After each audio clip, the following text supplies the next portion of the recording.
Space, kidnapping, a never-ending road trip, and one gorilla? What do they all have in common? They are strange but true Houston sports stories.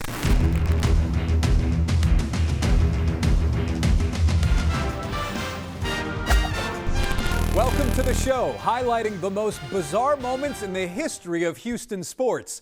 I'm Jason Bristol. We are starting with the Oilers, many years ago, willing to do just about anything to sign a player. Sometimes it works out, and sometimes it doesn't.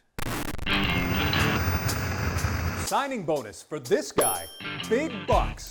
Signing bonus for this one, big bulls? The date, February 1st, 1964. The headline circulating across the country. The Houston Oilers signed their top draft choice, Scott Appleton. Scott Appleton? Defensive tackle for the national champion Texas Longhorns. The top lineman in the nation, maybe that school's best ever. That's why Pittsburgh wants him too.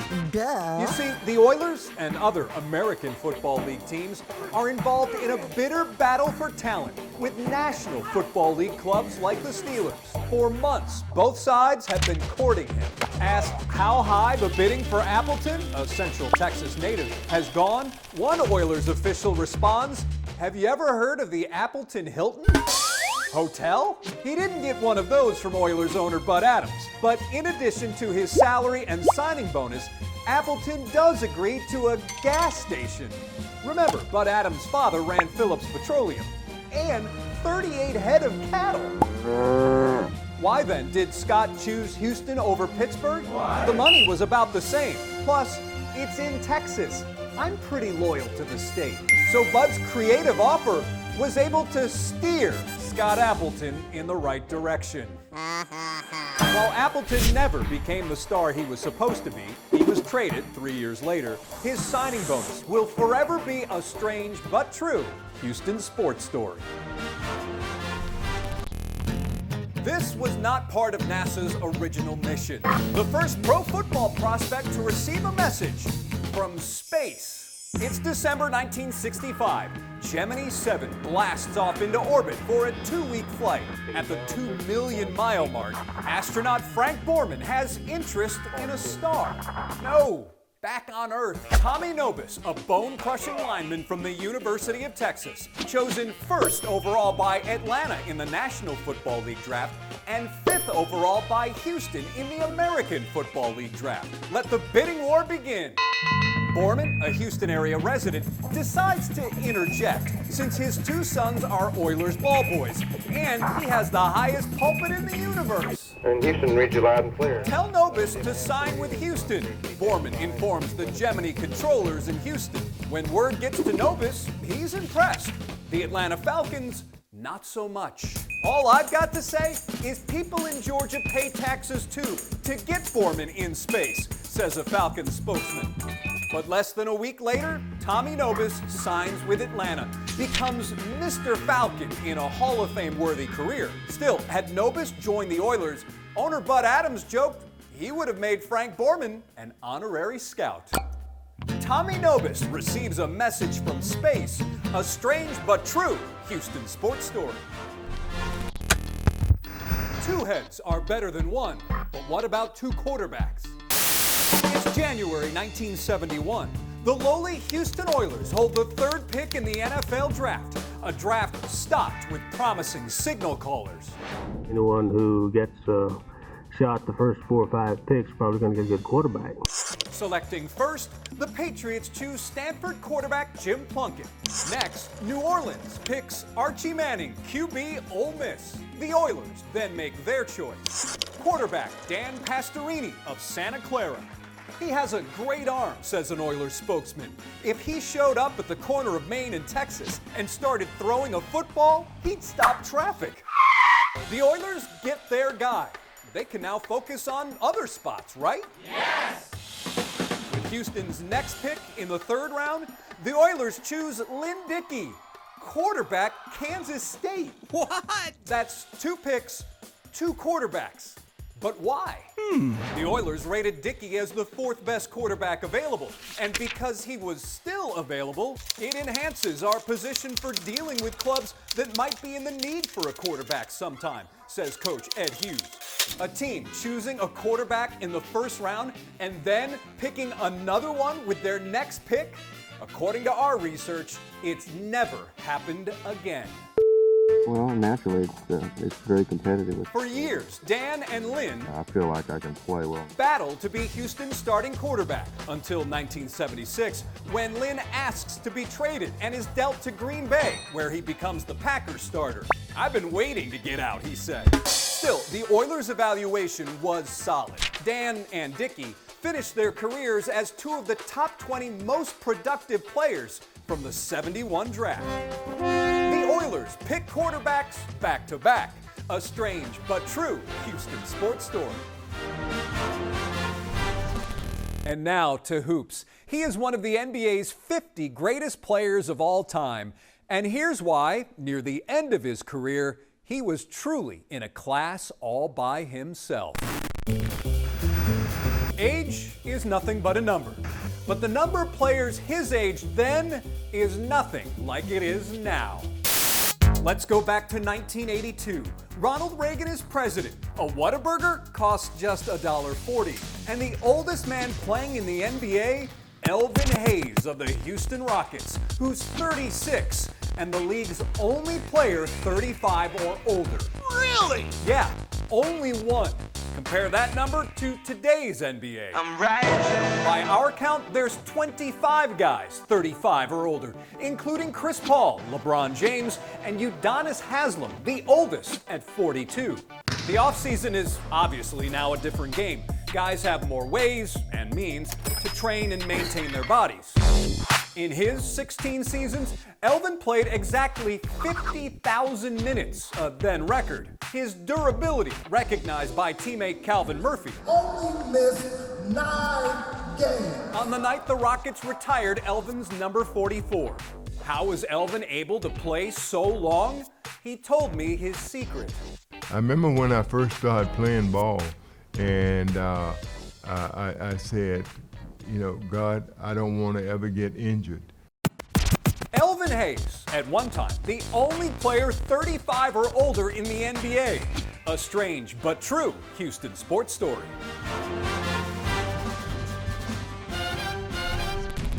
Also strange but true, an epic matchup between two icons. What stopped them from meeting again at the Astrodome? Plus, we know it's all about results. So why is one man fired following the best season in franchise history?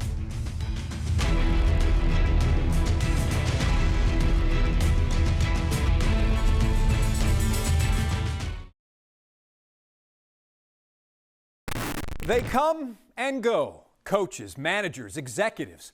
Well, here's one who left much, much earlier than anyone anticipated, and another inexplicably fired at the top of his game.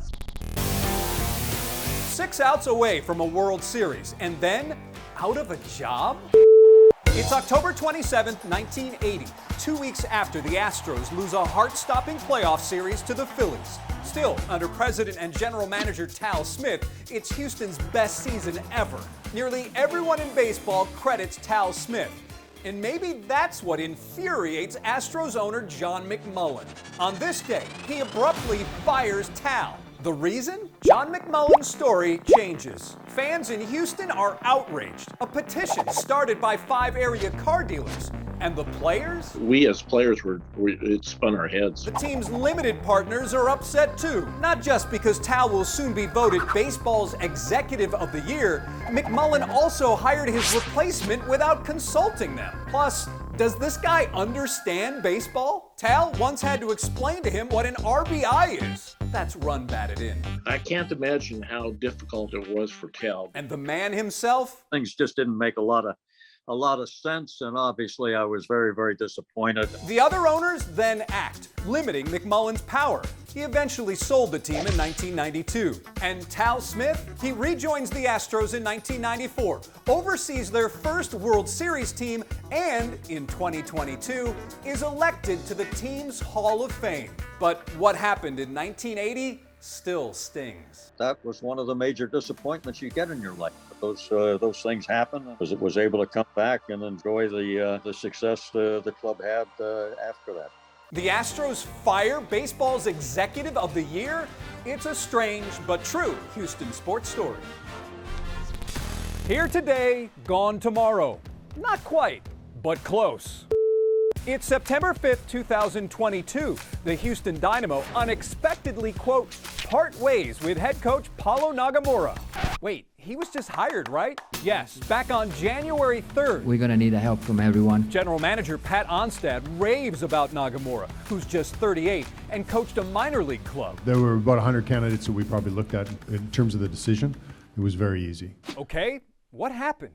The Dynamo is dead last in its conference, one of the worst teams in Major League Soccer at winning matches when it has a lead. It was just the moments in games that we didn't really take advantage of. Paulo Nagamura was the head coach of the Dynamo for just 244 days. And it appears no other Houston coach hired before a season has ever been fired so quickly. In 1964, Sammy Baugh lasted 200 days with the Oilers, but resigned to spend more time at his ranch. The Dynamo hinting its next guy will likely have more MLS experience. I don't regret hiring Paulo. I think Paulo's a very good coach. We were looking forward and trying to see some momentum going into the next year, and unfortunately, the results just really weren't going our way. The Dynamo fires a coach after just 244 days. A strange but true Houston sports story. Yes, making a change is as old as the game itself. But it's strange when, during tough times, one Houston team turns to a future Hall of Famer who excelled in a different sport. Here's the tale of a Cardinal who once was a GOAT, who came to Houston to help the Buffaloes? It's May 19th, 1950. The Houston Buffaloes minor league baseball team is one of the worst clubs in the Texas League. Yes, it's early in the season, but it's time to fix things. The St. Louis Cardinals, the Buffs' parent club, brings in a new field manager, a scout named Benny Borgman. He'll spend decades with the organization as a player, manager, and talent evaluator. Looks like any other baseball guy, right? Yes. Only round ball runs through his veins. What? During the offseason, Benny is the basketball coach at Muhlenberg College in Pennsylvania. And his days as a player? Let's just call him the James Harden of the 1920s. Wow. The greatest offensive player of his generation, leading leagues in scoring 15 times during a 12-year period. Though he was criticized for putting scoring above team play, according to the Pro Basketball Encyclopedia. Oh. Then, 11 years after managing the Buffaloes, Benny Borgman is inducted into the Basketball Hall of Fame. Wow. So, how'd the Buffs fare with Benny? Last place. And the next year, he goes back to part-time scouting. Still, his legendary basketball career makes this a strange but true Houston sports story. And ahead, it's the big deal with a small-town team which becomes a massive problem when a lawsuit follows. And they have the name Houston on their chest, but they don't play here. So what gives?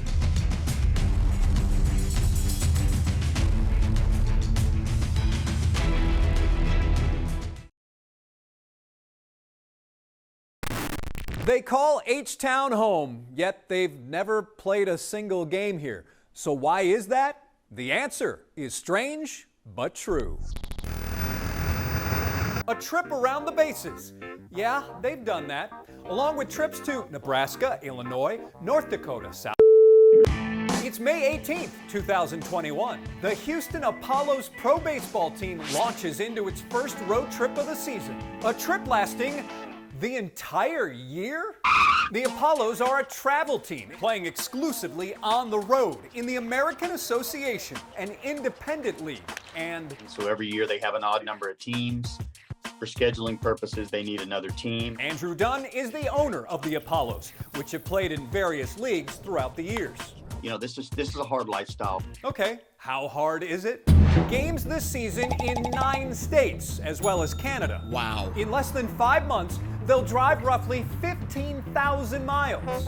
And adding insult to itinerary, the Apollos have endured a 17-game losing streak. And then, having the name Houston, some fans... You can just hear the trash cans just bang. I mean, they're running up and down, just banging every trash can, yelling out curveball. We get it quite a bit, you know. While the Apollos have been beaten up, they're by far the worst team in the league. They've never given up, losing 20% of their games by just 1 run. We don't leave the hotel every day expecting to lose, if that makes sense. You know, we keep that arrogance and just trying to play hard. And, you know, it definitely has worn on guys a little bit, and it's been tough. The Apollos, always the road team. A strange but true Houston sports story.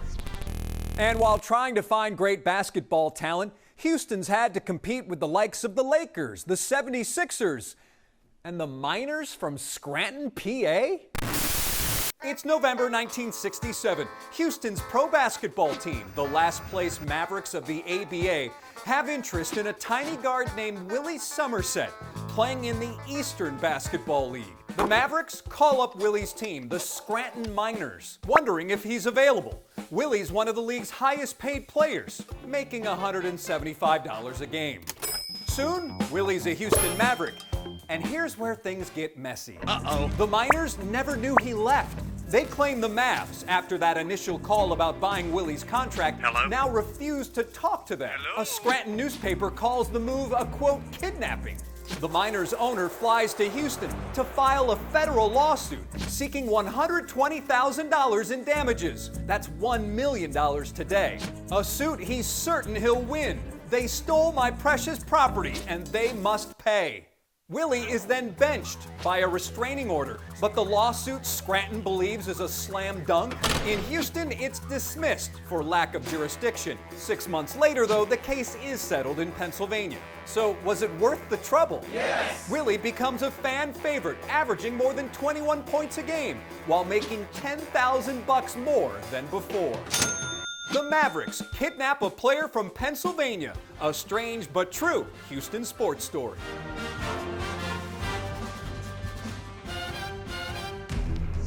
And it's a friendship no one saw coming. A cardinal meets a gorilla, and together they tour the country. It's also strange but true.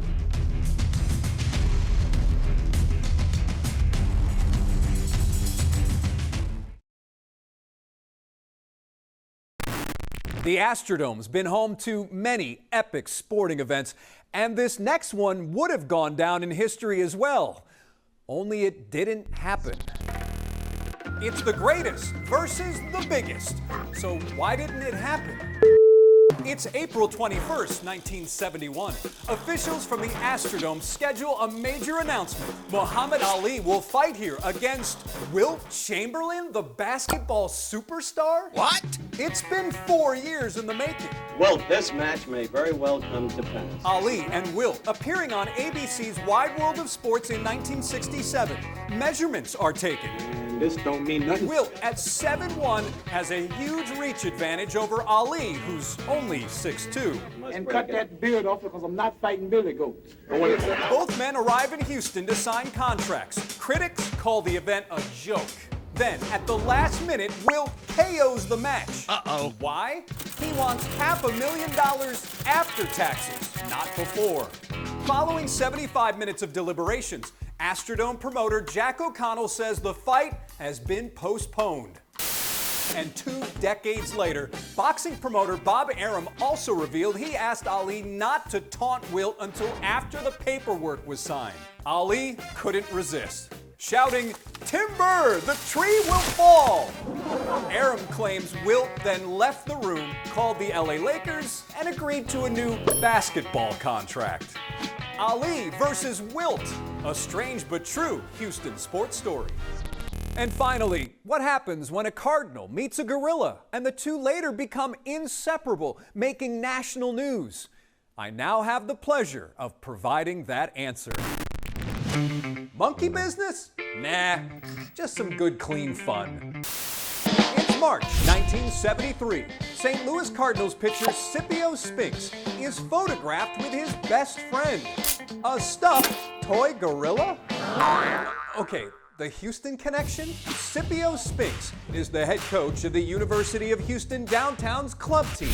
Plus, back in April of 1972, he sees that 3-foot-tall toy in a Houston hotel gift shop, buys it for his daughter, and brings it to the Astrodome, where his Cardinals are facing the Astros. Inside the St. Louis clubhouse, the Cardinals star players cannot help but notice it, says Joe Torre. So what's his name? And I looked at Joe, and I looked at Lou Brock.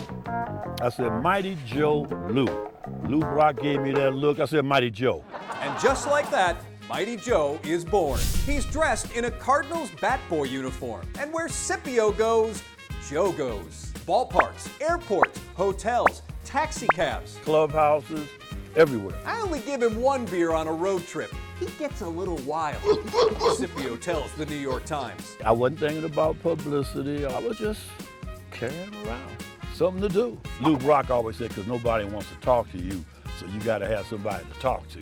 So I said, yeah, that's all right. And he would go, are you carrying Mighty Joe, or is Mighty Joe carrying you? Other teammates, though, not amused. That first day, no nonsense Bob Gibson says, I don't like the nose. Pop. I said, he looks better than me already, Bob. Good answer. And where is Mighty Joe today? Probably in the Detroit River somewhere. Scipio gifted him to a man from Michigan, former teammate Bernie Carbo, who had been traded to Boston before the '74 season.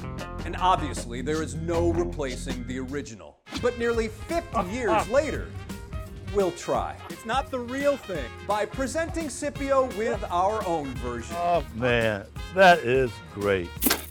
Scipio Spinks finds Mighty Joe, a strange but true Houston sports story. And there you have it, some of the most bizarre moments in the history of Houston sports. Oh, do you have a story you'd like us to know about? Email me. The only criteria is this: it has to be strange but true.